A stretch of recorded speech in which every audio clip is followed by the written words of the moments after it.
You're listening to this podcast, so I know you've got a curious mind. Here's a helpful fact you may not know yet. Drivers who switch and save with Progressive save over $900 on average. Pop over to Progressive.com, answer some questions, and you'll get a quick quote with discounts that are easy to come by. In fact, 99% of their auto customers earn at least one discount. Visit Progressive.com and see if you can enjoy a little cash back. Progressive Casualty Insurance Company and Affiliates. National average 12-month savings of $946 by new customers surveyed who saved with Progressive between June 2024 and May 2025. Potential savings will vary.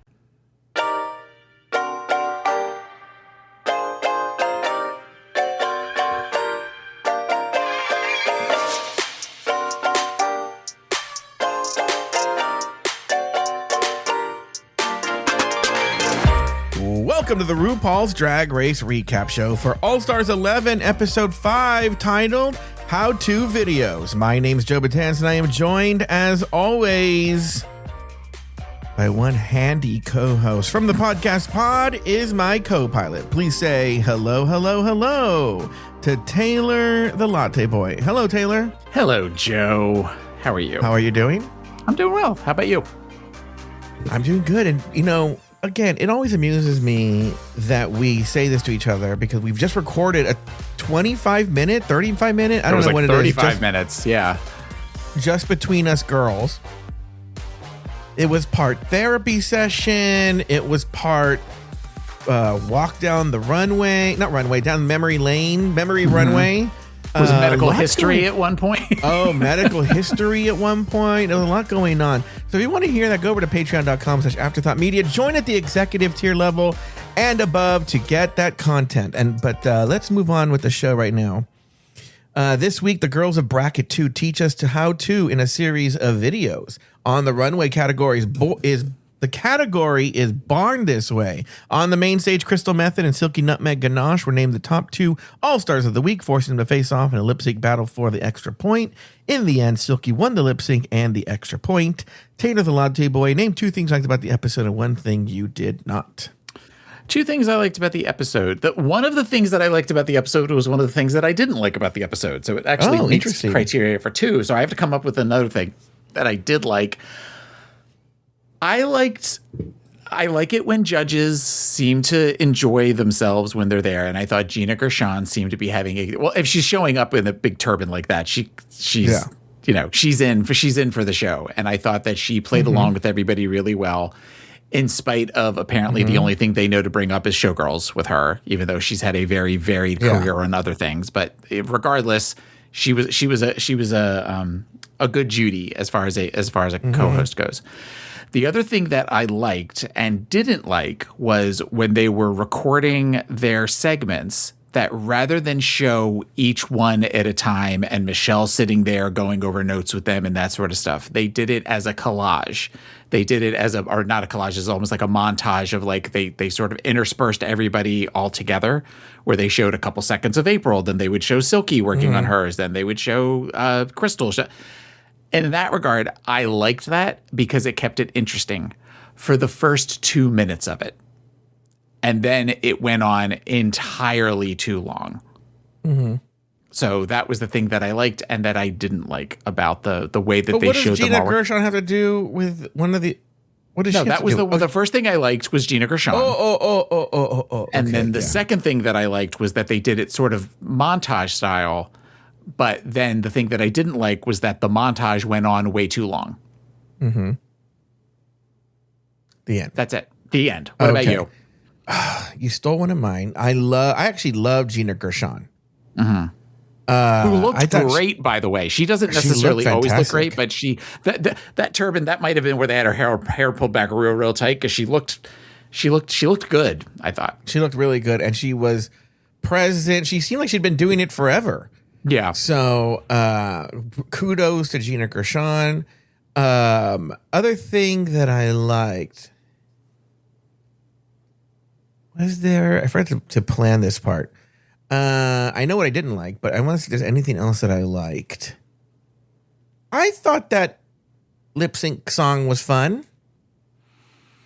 Okay, there you go. And then I'm not saying, and by the way, the song is fun. That's all I'm going to say. The song, it's a fun song. Which song was it? I don't even remember. The Bangles. Oh, yeah. Which at the beginning when it started, I'm like, this is a lip sync song, but it did actually work out to be a pretty good song. You're right. I feel like that's a song like Haley Shade of Winter is like one of your jams. Oh, I'm sure it was back in 1988, but it's not one that I go to think to myself like, oh, that would have been a good lip sync song. I remember really liking the Bangles when I was, whatever year I was in the Bangles record. I remember being at a preteen party and Walk Like an Egyptian playing, and we were all going crazy, and, walking like an Egyptian and all that stuff. Anyway. The Bangles sang a song called "Walk Like an Egyptian." I have to remember, which to me would actually be a better lip sync for your life song. Have they not done it? I don't think so. At least not on the main show. Oh, really? Okay. The thing I didn't like, and I think it has to do particularly with, and this is probably why we had the filler with the girls and the montage you were talking about, is. These girls apparently have nothing else to talk about. Yep. But points and alliances. Yep. The script is very bare bones because there's no narrative or story advancement apart from confessionals and open discussion in the workroom about alliances and point distribution. That's all they talk about. This episode was anything in the workroom was a big nothing burger. And you could see them trying to create some stuff, but nothing really it wasn't anything that we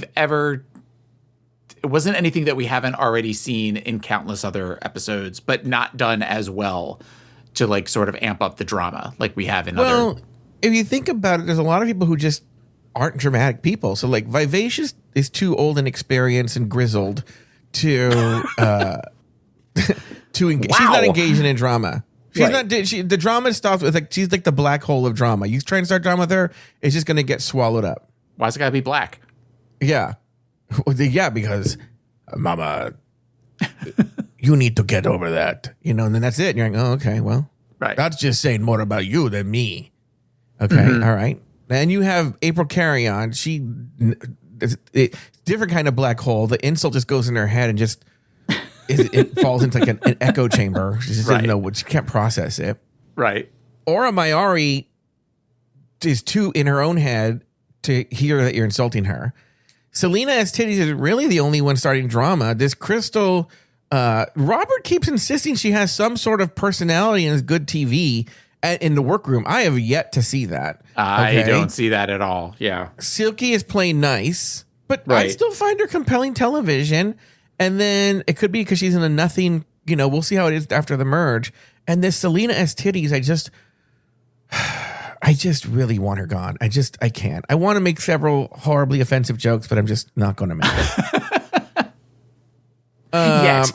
Give us 35 minutes into the show and you'll eventually say something. I'm going to say it. I'm calling ice on her or something like that. All right, here we go. After the last episode, the queens enter the workroom to decompress, de-drag, and distribute points. The bottom four girls all just swap points with each other. That's all I have there. Yeah. The next day, the girls walk into the workroom ready for the challenge that lies ahead. Next, RuPaul entered the workroom to announce this week's Maxi Challenge. The girls will produce how-to videos to teach the children a subject of their choice. Okay. In the workroom, the girls break off into pairs to get to work on their videos. Vivacious wonders about alliances. Aura wonders about her own alliance. Meanwhile, the girls get together and discuss the best way to prepare chicken. Nothing's happened, but let's just stop here. Let me see if I have any notes. Let me see what my notes I have. What do you have going on for? Let's start with after the episode. Do you have anything for after the episode? It seemed very much like the producers or the editors or whatever wanted there to be some sort of Silky April like fight with some of the shit that April was saying to Silky, but it just wasn't going anywhere. Yeah. And even like later on in the episode, they talk about that, Silky's like, I came out in this skirt and then you decided you had to come out in a skirt and everything. But it was like where they were like laughing it up. Whereas in the beginning of the episode, you thought like, oh, April's going to start bullying Silky for stuff. And it just was like, okay, why are we seeing this? Because it's not where it's not upsetting enough or it's not mean enough to garner a reaction from Silky. So then why would any of us then think like, oh, she's being mean to her? It's just sort of, it's like, but it's not funny stuff either. It's just sort of a shitty, it just was like a shitty attempts at humor. And if anything, talking about this particular like beat, Silky had the response to it when she called her a piñata when the next morning in the workroom, and she goes, well, the best thing about piñatas is they are full of candy. That was an awesome response to that. It was like shade jujitsu. Yeah. I find Aura, and this is several times during the episode, but the first time we see it here, I just find her so cringy. She's so awkward on television. She made some cringy joke about she has her own third leg. I'm like, no, you don't. Yeah. That nobody really responded to. Yeah, right. That's really uncomfortable and weird, and no one cares. Yeah. And also, Silky acknowledged she's been on the show 4 times. She's like, I've been on 4 times. And you're like, oh, so the Canada. But I guess it wasn't specifically Canada versus the world, so I guess they're okay with it. You know what I just clocked?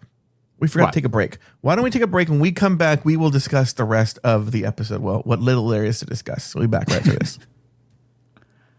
Oh, I had the volume down.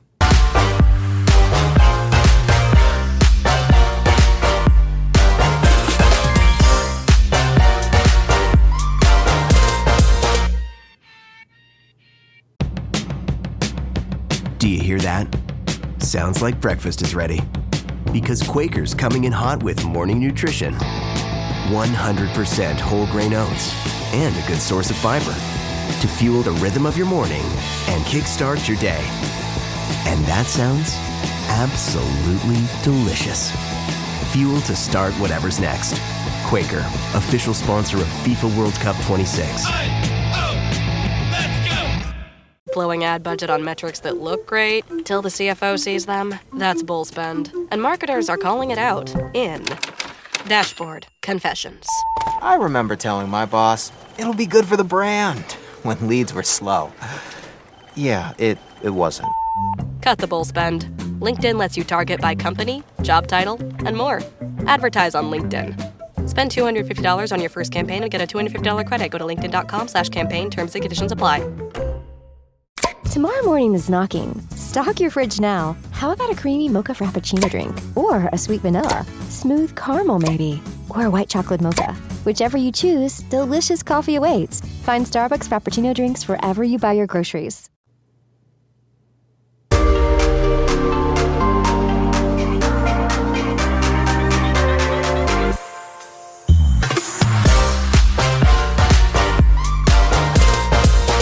And we are back. All right. So where we left off, now it's actually almost like the show started. Now the title has appeared. We've written after the last episode, and now it's the next day in the workroom. Like I said, the girls have walked in, and they get the maxi challenge. Do you have any thoughts here on anything that happened? You mentioned the piñata comment. Anything else? Not the workroom. Just everything with the maxi challenge and whatnot. You mean them announcing what the maxi challenges? Or everything that happened before. You already mentioned the piñata comment with April, but anything that happened like around the table? That's really the only thing that I remember, other than them talking about points and stuff. That's points. Like you said it beautifully. It's all about points, and it's all about where everybody seems to want to have alliances, but nobody's willing to talk about alliances. I think because they're afraid of pissing each other off. So then everybody's just kind of staring at each other. It's almost that that Office meme of where they're all pretending to have guns on each other and they're all like looking. Oh yeah, they're all. It's almost that where everybody's doing that with each other in a circle. What I was gonna say, I never clocked this before, but at one point in a confessional, Silky lifts her hands and her gloves don't fit. But I think that's a fashion choice. But have you noticed that the gloves aren't on her hands totally? Yeah, there are gloves that do that where they only really go over the fingers and maybe the top half of the hand. I've seen them on other queens before in the past. I was like, I have to acquit her. Okay, then. In the workroom. Anything that happened in the workroom that caught your eye? No. I mean, I think everybody other than talking about the chicken, whether or not to wash your chicken or whatever. Okay, let me say this right now. You don't wash your chicken. Yeah. In fact, if anything, from what I've read, it's actually very dangerous to wash your chicken because the salmonella is on the skin. And when you wash it, you're spreading it everywhere. You spread it on your sink. It's going on everything that's on the sink. It's going like the best thing to do. You get the chicken. You go on the cutting board. You season it. Blah blah blah blah. Then before you touch anything else, you wash your hands. You wash the cutting board. You wash anything that touched the chicken that was raw. But yeah, when you wash chicken, you're spreading all that salmonella potentially all over your sink, all over your counter, everywhere. Yeah. Then somebody said vinegar. You pour vinegar all over it and you just season the chicken. Yeah. I don't understand what the point of. You don't wash steak. You don't wash. No. I don't get it. Yeah. No. Why did they have them sitting in pairs? I think it was just for TV reasons, but just give them so they all had somebody to talk to. Oh, okay. That was it. I'm sure that was a, hey, why don't you ask so and so what they're planning on working on, and because we need content. I have this written several times in my notes. I'll just say it here. I just love Vivacious so much. I just love her. I just think she's such a great energy and whatnot. She's a great energy. She's not great TV.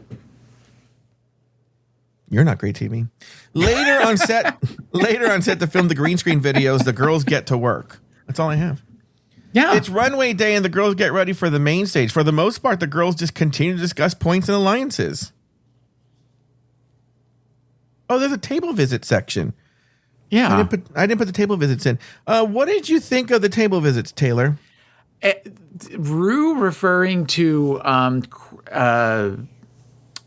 Selena and somebody else's daddies was very no. Yeah. They're not daddies at April's all. not a daddy, and April at this point, I mean, she's you figure if April's got to be upper 30s, I would think, right? Mid 30s? I'm not disagreeing. It's just talking about her makes me so nauseated. I don't like her. April? Oh, April. Oh, she looks like she's early to mid 30s. Okay, well, she was on season 6, and that was 12 years ago. So you figure if she was 20. Okay, now we gotta look. And also, this is what she says how old she is too. I remember that. She's 37. Oh, she is? She's 37. Oh, that's so hot. So, I mean, we're getting into daddy territory. Like, we're too old to be a twunk at that point. But I don't get daddy vibes from her. No, not at all. And do you get Poppy vibe from her? I'd like to get some Poppy vibes from her. So she is so cute. She is so fucking cute. And how old is Selena? I don't care. I mean, you can look it up, but I don't even want to type her name into my Google. While you're doing that, RuPaul talks to Vivacious. She goes, I noticed you have to loosen up. I'm a bitch. Have you seen you move on the runway or anything? You're talking about being loosened up. She Vivacious was doing way more than RuPaul ever does whenever she dances. Thank you. Yeah, I think that Vivacious strikes me as someone who is very comfortable with what she does and does not, whereas some of the other girls are worried about when Rue makes comments of you're going to need to do this or you're going to need to do that. Yeah. Take that as I have to change. Whereas Vivacious is like, okay, that's interesting. That's an interesting note. I'll try it, but I'm not necessarily worried about it. But that comes with age. Yes, and I think how you see her, because I think in the early seasons when RuPaul was seen as a peer, I sort of feel that's how all the queens were with her. I felt in the early seasons, maybe pre-season 4, like 1, 2 especially, RuPaul would give advice and it was seen as optional advice. Yeah. And I was like, that's one way of looking at it, right? Whereas then it became gospel that if you have to do it, Well, because there was enough seasons where if you didn't take her advice, then there was a good chance you were in the bottom. Yeah. So then I think people started to learn like, oh, this isn't a suggestion. This is a requirement. I think I talked about this in some other show. I don't know why I'm talking about this here. I got an email, which I get these emails all the time, believe it or not, but I happened to click on this email by accident. I was trying to click on a different email, and it was somebody, a manager of some comedian who was like, I represent this gay comedian. He loves RuPaul's Drag Race. He loves, he's gay, this and that, yada, yada, yada. We'd love to have him on Drag Race Recap. And to the point, I was like, is this real? I asked him, is this a real thing? Right? I literally said, is this real? He's like, yeah, why would this not be real? I don't understand. And I go, okay, well, listen, let me tell you this. One, I have some questions. Is he currently watching RuPaul's Drag Race? 2, is he caught up with All Stars? 3, has he listened to our show, Tamar? Because we've had this before. Again, I think I talked about this on Rumor Mill, so people will hear this twice. But, this drag tea served with Matt, when he first started, he wanted to come on the show. And I said the same thing to him. He's like, oh, I can handle myself, blah, blah, blah, blah. And then I go, just go listen to the show. And he came back and he was like, well, no, actually, he's more of an asshole. He was like, well, I think if you're going to have me on your show, you're going to have to tone down a lot of what you said. I was like, no, you're coming on my show. Right. I'm not toning down shit. And then I never heard from him again. Thank you. Talk about some real drama. Yeah. So anyway, I emailed him. I said, make sure you listen. I've not heard back from him in days. Oh? Then. Oh, yeah, I don't care. I don't know why it made me think about this right now. Anyway, go ahead. You'll have to tell me off the air who the comedian is. I'll tell you on the fucking air. Let me see what his name was. Give a shit. I need. He did that. He does that thing that Lori and I always talk about, where like we used to always deal with this in comedy, which is where they you need, when you're a comic, you don't have any credits. The host will often make up credits for you, but the credits are always just like very strange and generic. Where it'll be like, you've seen him on MTV, you've seen him on CMT, you've seen him on Netflix. And like, what does that mean? You're not just on Netflix. What does that mean? Right. You're not just on MTV. A person just because you went to Spring Break 2018 and you were in a crowd doesn't mean that you. Yeah, exactly. Like a person with real credit says, you've seen him on the Montreal Just for Laughs special. You've seen him on the Young Comedian special or something like that. No, there's just so anyway. Here's what he says. Oh, that's the response to. Oh, Matt LeGrand. He loves Drag Race and has worked with a lot of queens throughout the years. First of all, let me say this. People always say this to me like, oh, he knows a lot of the drag queens or he's worked with them. I don't give a fuck. Why the fuck do you think I care that he's worked with drag queens? I literally just looked at this guy's page for the first time 2 days ago. Oh, like why? One of his things came up. One of his things came up when I was scrolling through my feed, and he does like where he also does like he has his own podcast.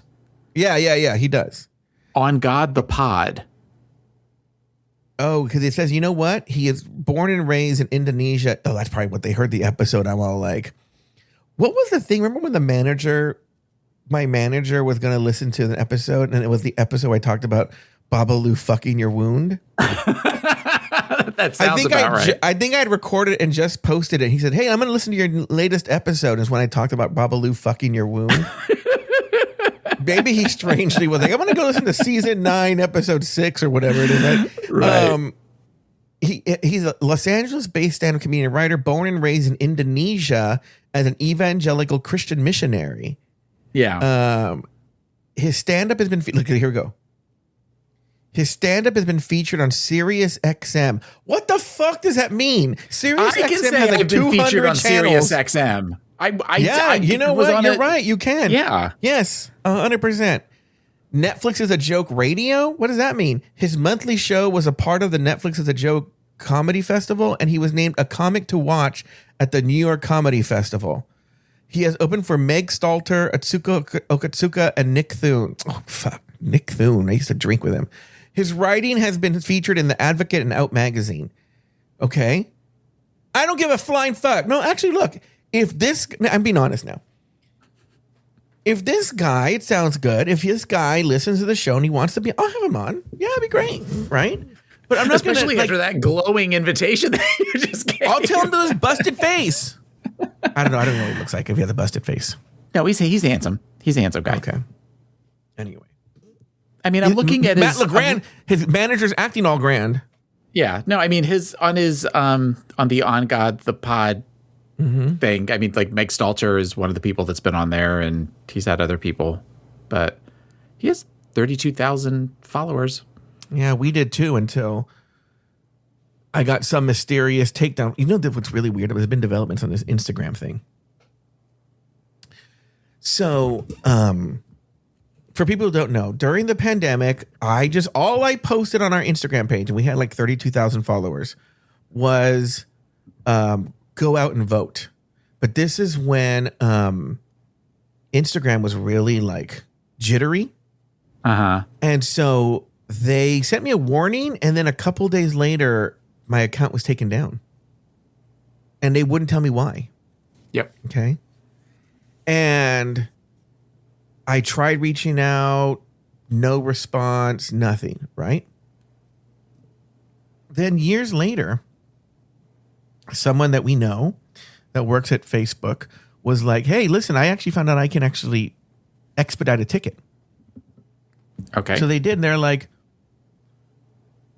it just got caught up in the muck and mire. They were like, we can't really help you, right? There's no way. We can't tell you who owns it, blah, blah, blah, blah, all this stuff, right?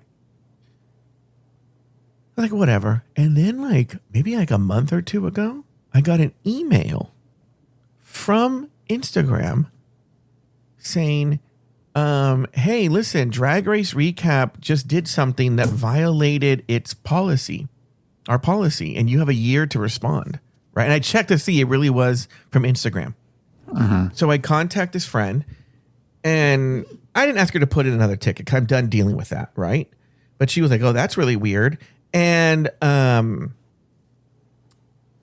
tried reaching out to them. I heard nothing. But I went to go look up Drag Race Recap. Nothing comes up. So I thought maybe the person who stole it from me blocked me. But then I had my cousin look it up. He's like, no, there's no Drag Race Recap as an entity doesn't exist on Instagram. But yet I can't apply to get it.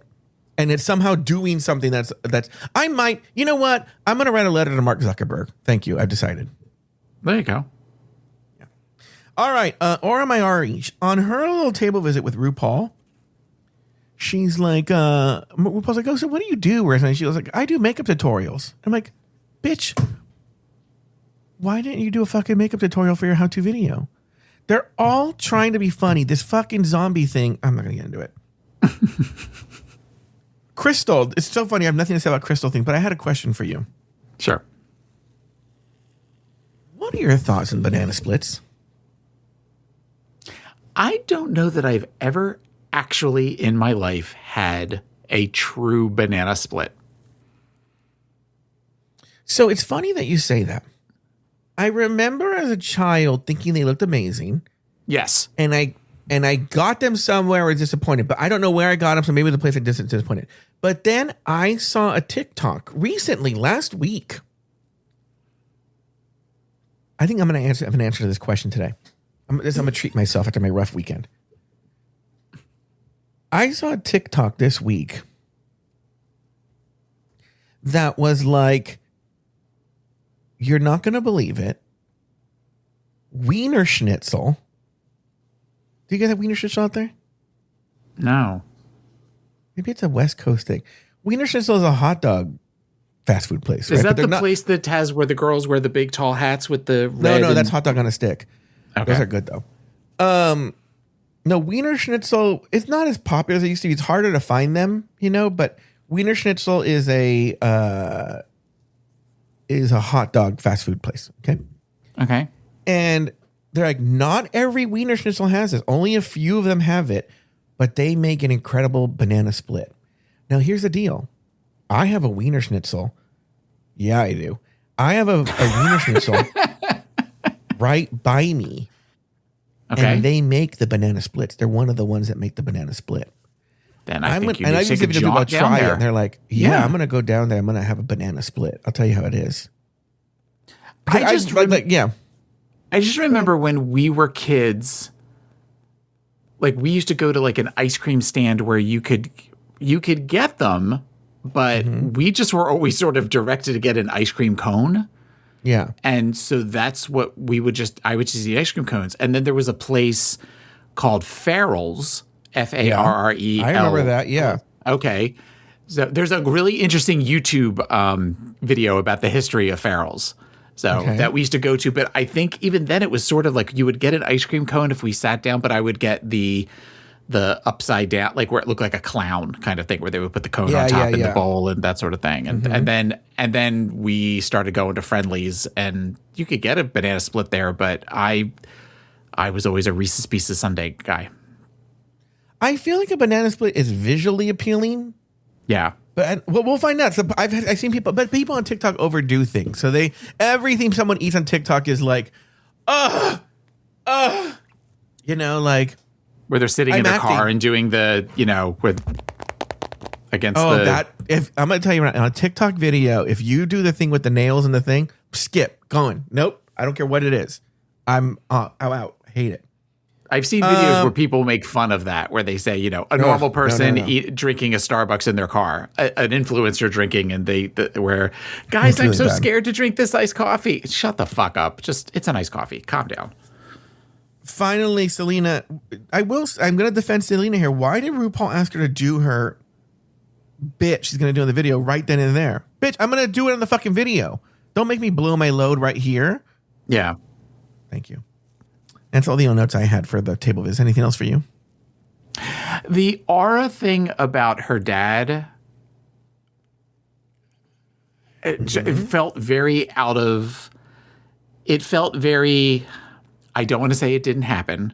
I'm not going to say that it wasn't meaningful, but it seemed very like, oh, this is a moment. I can create a moment here, sort of thing. And it didn't get the response from Rude that I think she was hoping. That's why Aura is so cringy. She is so self-producing. She's trying to produce herself, and it's so obvious to everyone. She thinks she's fooling everybody, but she's fooling no one. Yeah. Thank you. One more thing on set. What did you think of these pit crew guys? The little one with the mustache was very cute. We were all commenting on him last night. I was in love. Was he the one from last week? Because you had made comment about somebody, or 2 weeks ago. I don't know. I'm in lust with him. Okay, finally, runway day. It's runway day, and the girls get ready for the main stage. For the most part, the girls just continue to discuss points and alliances. Any thoughts on runway day?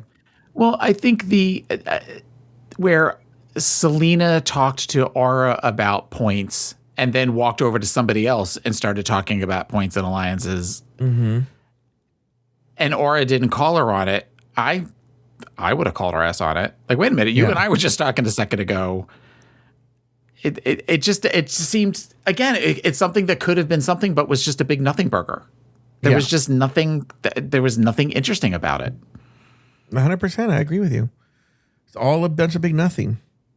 That's what especially this bracket is a bunch of big nothing. And I think that's why it's in the middle.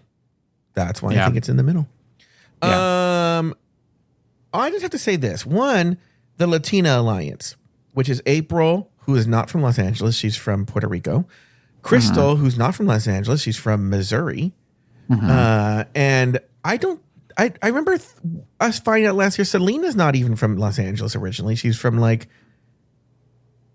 maybe Central California or San Diego. She's not from LA, right? She's not even Mexican. That's the part that pisses me off too. She's Honduran. But she claims Mexican in a weird kind of way. She wears Mexican drag. And then she's like, let's do the LA girlies. I'm like, who are you? You're none of you are LA girlies. Yeah. Okay. Tres leches. She wants to know how tres leches works. Here's what you do. If you're doing it right, you're just baking a really basic sheet cake that, and when I say you're doing it right, you make it actually intentionally dry. You don't want the tres leches to be moist. You want it to be a very dry cake, because then you pour the 3 milks over it, and that allows it to, like a sponge, soak up those 3 milks. The end. Thank you. She's like, do you bake it? No, you don't bake it once it's done. Ironically, our one friend Josh brings over treats for everybody when he comes. Like the one week he brought crumble cookies, and he just happened to bring over tres leche cake last night. So as we were sitting eating it, it was kind of funny that it was a chantilly tres leche cake. But it was actually, I'm not normally a big fan of that. I always think it's just too wet, but it was pretty good. And who was over last night? It was just Babalu, myself, Josh, and Dwayne. Oh, did you get your own little tres leches later? No, no, we're not all friends like that.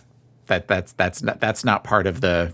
That's not the all-star rules of last season no longer apply. Oh, from the pool last year. Even though these 2 guys were at the pool parties as well, but the 4 of us just don't see each other that way. Sure. Runway, barn this way, so all farm themed runways. Any thoughts here? I thought that April's look that was all made of hay was pretty, but again, we're making something that we can't move in. So it felt like a lot of like kicking versus, which I'm sure it was very heavy too. And when you compared it to Selena's, I liked Selena's more. Even though there was, I enjoyed the structure of the dress. I thought that of April's dress, I thought that Selena's was easier to look like it was easier to move around in and just seemed, it was prettier. I would not have gotten Barn Owl from Aura's look, while pretty. Yeah. It was just like, oh, it's a lot of white. Crystal's look was insane, but it worked. As far as that goes. There's Vivacious, and I'm missing somebody. Silky. Oh, Silky. We all groaned when she came out, and we're just like, oh God, she looks horrible. But then the udders, then that became very funny. We're like, you know what? Okay, fine. She saved it as far as the look goes. And Vivacious's was horrible. Vivacious's, and somebody even made a joke about it when she first came out. I said, I'm getting soccer team outfit. I'm not getting a tractor from this. Yeah, it was very strange. It was trying to be like Club Kid, very kind of Club Kid, but I feel like a Club Kid, they'll have spent more time on it and there's more ornamentation and something to look at, and there's like funny, there's a joke. I wasn't getting the joke on this. Right. Yeah. It was not a good look. And she didn't look, she also looked like she couldn't walk in it. Yeah. But even like her hair and makeup, she just looked like an old lady sitting in a latex green and yellow dress. It was not good look. And then let me see. Silky. Okay, very good. Now what about this Maxi Challenge presentation? The first one out was April. She did her how to make fried plantain. Does Bobby, does he make tostones? Does he make plantains? No, he's made them a couple of times. He's made fried plantains a couple of times. Not tostones though. That's he does because Cuban, they just kind of fry them until they caramelize, but they don't smash them. Well, there's the sweet ones and then there's the potato ones. I live with a Colombian, so I've had both, and I like both actually. This is the sweet ones. Oh, okay. Yeah. What do you think of the video? It was okay. It wasn't necessarily funny. I mean, I think if she had turned up the notch a little bit, she could have done it a little more where it was a lot more draggy. She seemed reserved while she was doing it, other than like smashing her boobs against the plate. It just didn't seem like it was necessarily all that funny. Yeah. I thought it was horrible. But she's so cute as a boy, though. So that's what I will always say when she doesn't perform well. Aura Mayari. Aura Mayari, the concept she could have gone really far with that, and she could have gotten really creative with it. And it wasn't enough. It wasn't enough, and she's not necessarily the best actress either. You know, I liked the idea of naming certain fight moves after certain queens, but then you have to sort of do it well. And even like the last scene where she was getting bit by the 2 zombies, and it felt very. Me and my other 5th grade friends were all going to make a play, and then we're going to make all the parents watch it. Oh, and it's 100%. Like, yes, that was like how I saw her performance. That's a very good point. Yes, I like that. Crystal Methods, I thought was probably the strongest one. It was the best. What did you think of ours? You didn't say horrible. I mean, horrible. Okay, Crystal Not Methods, funny at all. Let me tell you this right now. They were all horrible. Thank you. Some were less horrible than others. We'll talk about that. Crystal's, I thought, was the best of all of them, but it also felt very her final performance when she was in the finale of her season, where like the regurgitating into her own mouth, that sort of thing. It's kind of was in the same vein of that, where we're gonna pour things all over me, and I'm gonna make all sorts of noises, and like, oh yeah, give it to me. We all kind of chuckled at it. We probably chuckled more at that than almost anybody else's. It was the least awful of the ones that went up. Well, it was one of the least awful. I have another one I liked. Okay. It is funny how the show telegraphs. So like this is one where you actually hear RuPaul laughing a lot. I will say we learned this in the main stage. RuPaul, it reminded me of Pee Wee Herman and this video I was a part of. So I looked it up afterwards. Did you look up the video? Did you know about this video? No. You do see, we're like, oh, that's Crystal. Crystal says it, but like you see where Crystal drew inspiration from it. Yes, RuPaul was right, and which Crystal is was smart to do that. Yeah, stroke Rue's ego while you're doing this video, and I mean it makes sense. At first, I thought Crystal was like, "Oh yeah, you're 100% right. That's exactly where I'm like, okay, girl, we get it." But no, I saw Nick. Oh no, she really did. Okay, she might have been doing that with the Pee Wee Herman, but with the video, she for sure drew inspiration from it, and that was definitely an homage to that video. But the video itself was funnier than this. Selena S. Titties. So Selena's and Silky's both kind of were issues for me. They weren't issues for me. That's a wrong way to say this. I couldn't help but notice, and your voice came in my head at one point, that Rue seemed to be laughing the hardest at theirs. And I know that Rue loves nothing more than a stereotype. Oh, loves it. So it felt more like her and Silky's, which we'll talk about Silky's in a minute, there was a minstrel quality to both of them that was a little uncomfortable to watch. And Selena's in particular was very lowest common denominator to me, of where the jokes were so in your face kind of thing, of where we're just, just go dirty. If nothing else, Rue will laugh if you go dirty. And then like the big fart joke at the end, like nobody's going to want to be around your man if you fart. Like it just was, to me, it was just gross. Mm-hmm. And again, one of those that it could have been, you could have gotten really creative with it and you just chose to go lowest common denominator. To speak to what you're saying, anybody who's unaware, go look at 70s comedy and television. You'll see where RuPaul gets this. A lot of those shows were even the ones that were quote unquote, they're not woke in the 70s, but woke, like Good Times and stuff like that. They play into these same stereotypes. They, what's so funny, Taylor? And I think, I know as a kid, I watched Good Times on reruns, but I have no memory of it, right? Yeah. And I just saw this TikTok. It wasn't even a clip from this part I'm going to tell you. It was a clip from later in the episode. I don't even know why they were showing it. And this rush of memories came back to me, almost like Proust with the Madeleine. But like this rush of memories came back to me where it's Walona chastising some young mother. I don't think I got this as a kid, but do you remember then the girl had like iron marks on her arms? Yeah, it was Janet Jackson. Oh, and I was like, oh my God, I had these visceral, it really affected me as a kid that she had these iron burns on her arms. Thank you. Good Times is one of those shows that I mean, everybody of our generation has seen the scene of the damn. That's the, where she finds out that her, spoiler alert, the husband on the show died. And the husband, like John Amos, was only like 32 or 33 when that show. Yeah, it's crazy the way people aged in the 70s. But that's one of those shows that if you showed me a clip, I could say, oh, that's Good Times. Mm-hmm. I know that I've seen a bunch of episodes. Couldn't tell you anything about it other than JJ used to say dynamite. Yeah. That's like the only thing. I'm in the same boat as you, but I will say it was one of those. The 70s was such a strange time.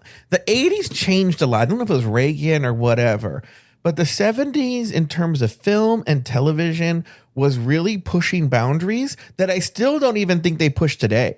No. You might think that there's no one was pushing it the way the 70s did. Very honest conversations about class, about race, about gender, the state of the world. Conversations you can't even have today on television. They were having in the 70s. And the Good Times was one of those weird shows where it was a sitcom, but it was one of these ones, I think even as a kid I clocked this.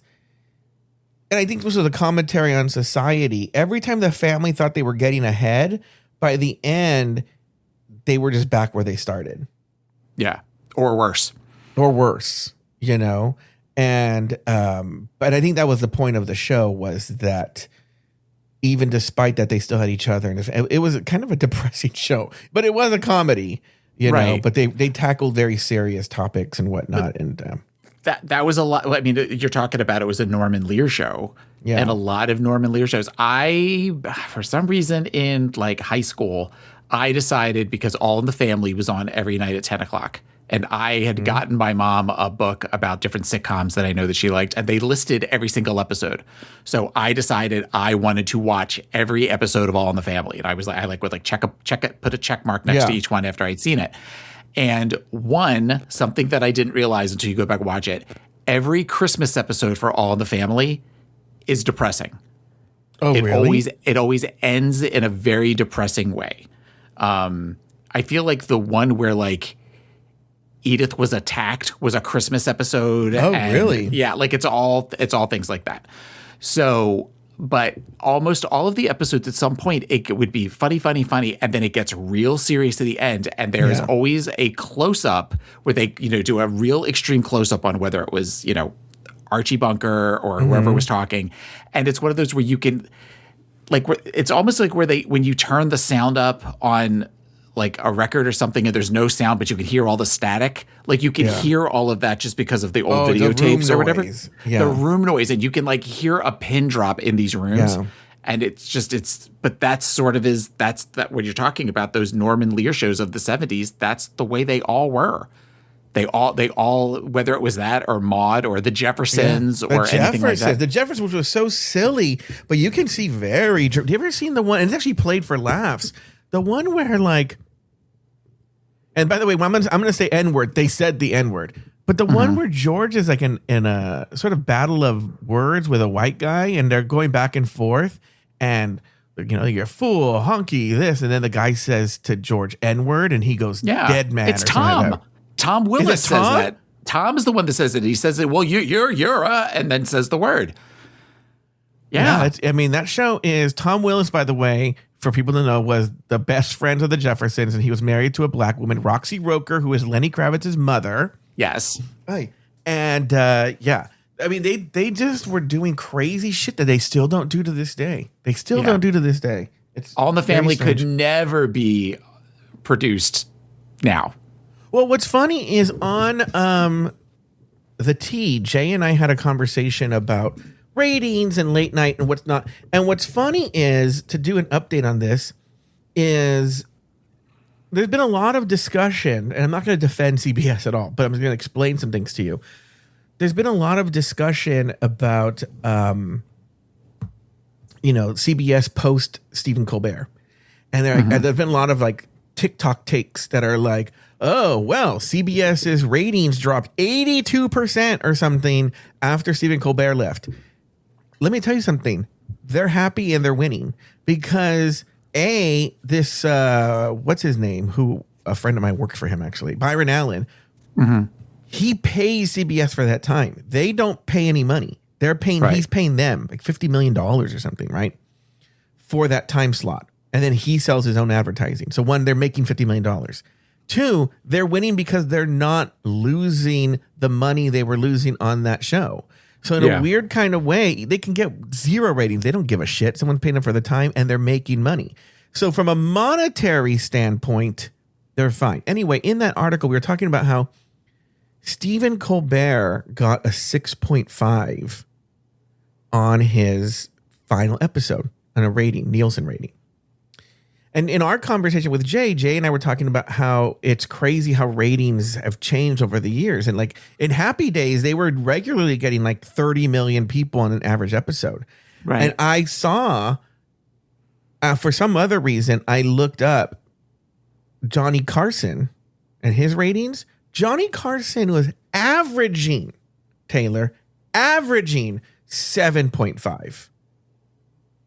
And that was for a late night show. Colbert's was that 6.5 was for a special going away time, and he was still a point lower than Johnny Carson's average. And that was his peak.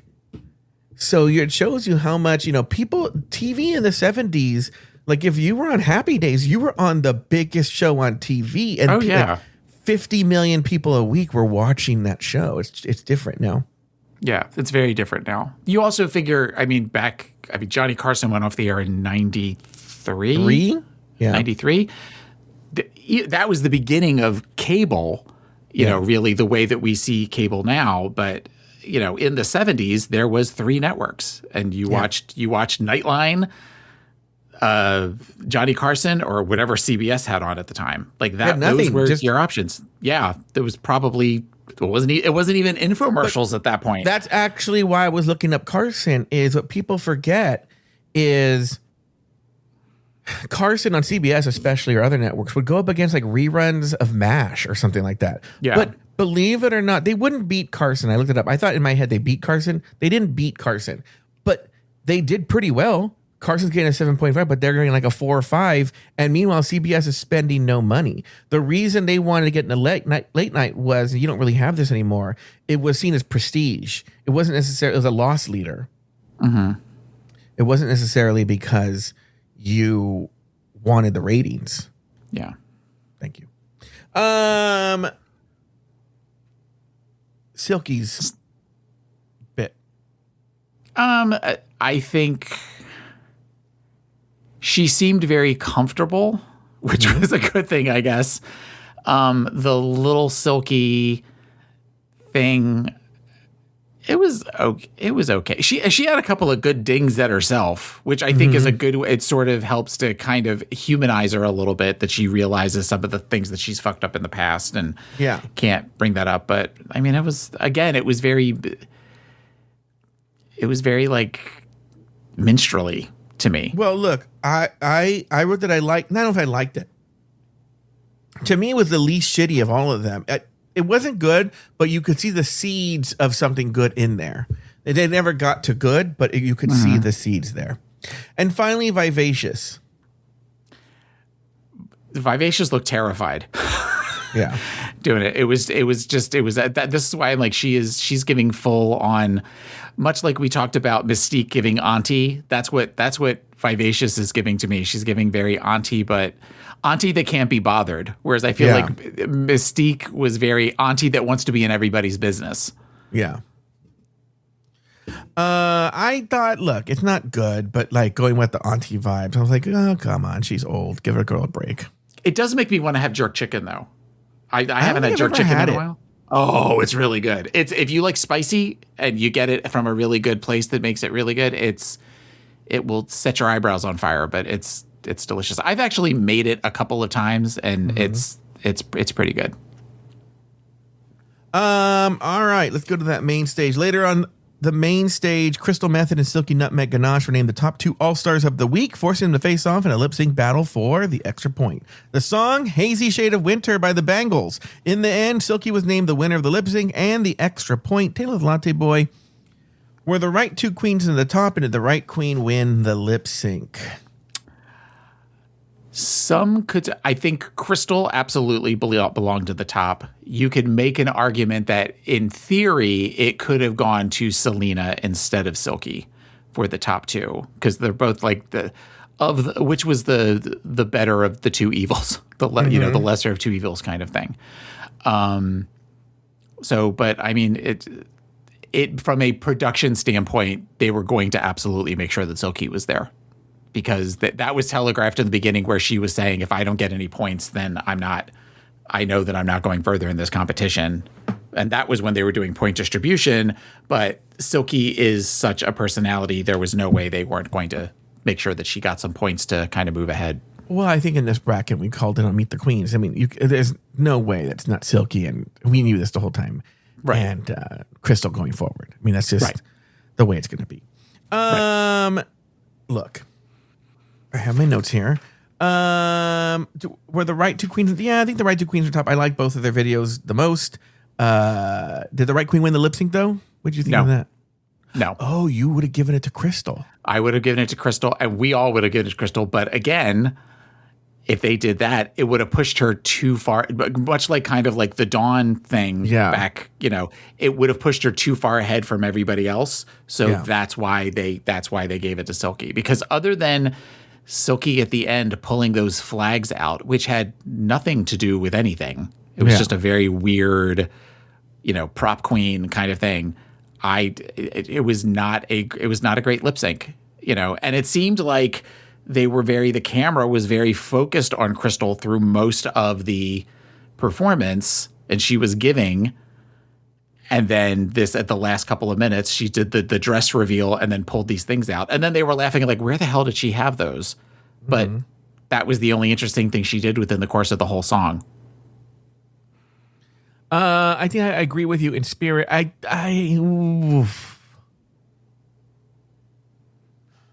think Crystal was winning it until Silky pulled out the flags. And that's when I thought, it's hard for me to tell my own feelings, because that's when I thought, oh, well, in terms of RuPaul, she's won this. Yeah. So, that's kind of how I feel about that. All right. Any other thoughts, Taylor the Latte Boy? No, this was a very mid-episode for me, Yeah. which is funny because it's literally the middle of the season, but it was a very mid-episode. All right, well, that's going to do it for this week's episode of RuPaul's Drag Race Recap. Be sure to join us next week and every week as we continue to discuss, dissect, and deconstruct each brand new episode of RuPaul's Drag Race All-Stars Season 11. So, for Taylor the Latte Boy and myself, sashay away until next week.